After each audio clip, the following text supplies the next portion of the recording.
And we see that pitfall a lot as to tactics before strategy, which also is the what do I say on my website? Just tell me what to say before we get into what's the story that you're going to take your customer through. So now we really understand our customer.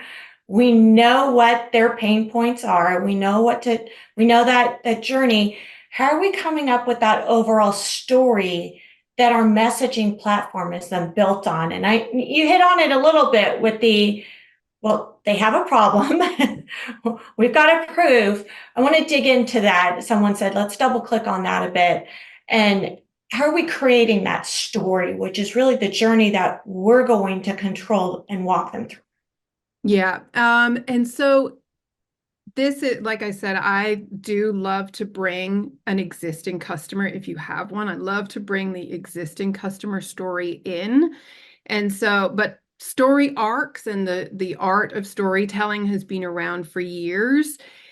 And I'll use a recent example that I've been working on, where the headline of the website is, and I'm going to mix it up a little bit because I haven't told them I'm going to be talking about them, but their kind of opening line is basically construction excellence, right? That is the headline on their website.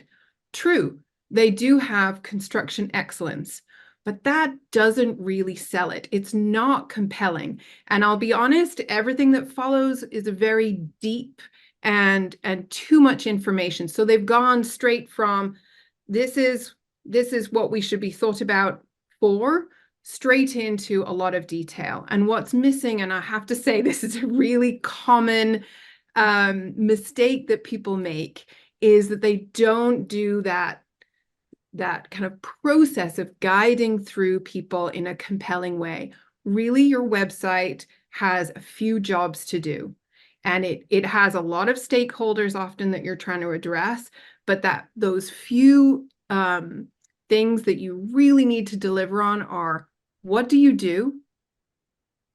How on earth do you work with them if it's a service or a product? Like, how do we get it?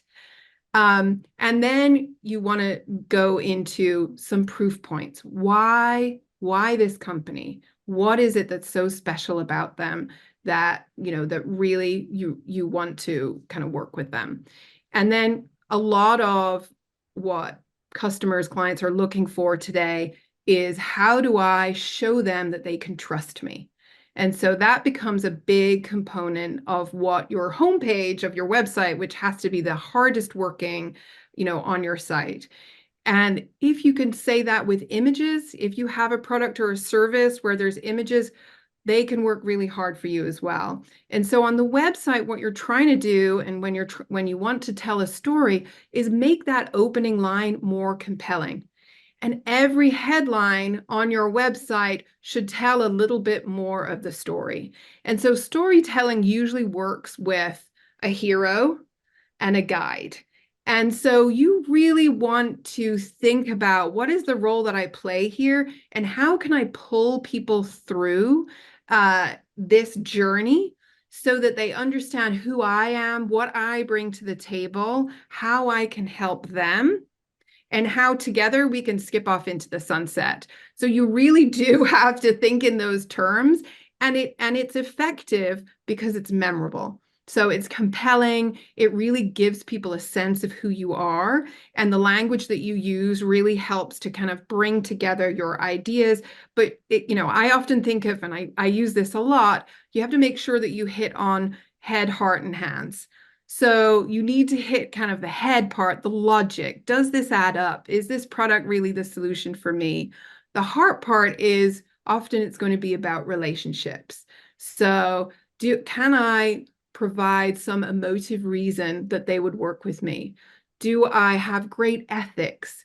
Do I build great relationships? Does everybody give me 5 stars for the level of service that I provide? And is that something that I can bank on? So am I really, do they love my origin story, like why I did this? Sometimes that can be really compelling. And then the hands part is, who do you call? How long does it take? What does it cost? Is this in my budget? So you need to make sure that you nail that. Otherwise, you make it difficult. It's like, okay, you've got me now. What do I do next? So those are really some key things to think about, when putting messaging together and when thinking about how people are going to receive your message. And I think this applies way beyond, marketing on a website. It really does come down many other areas of communication that you should really be thinking about, how will that be received? How is that message more compelling than just stating the facts, which is easy, I'm this, and this, or my company does this, and this. Yeah, that's true, but it's not compelling. It's not going to enrich how they think about who you are or make them really want to buy. And we know that people will buy when they feel a connection. So you really do have to think about the heart part is, where is that connection coming from? And how am I aligning with perhaps what my buyer is looking for?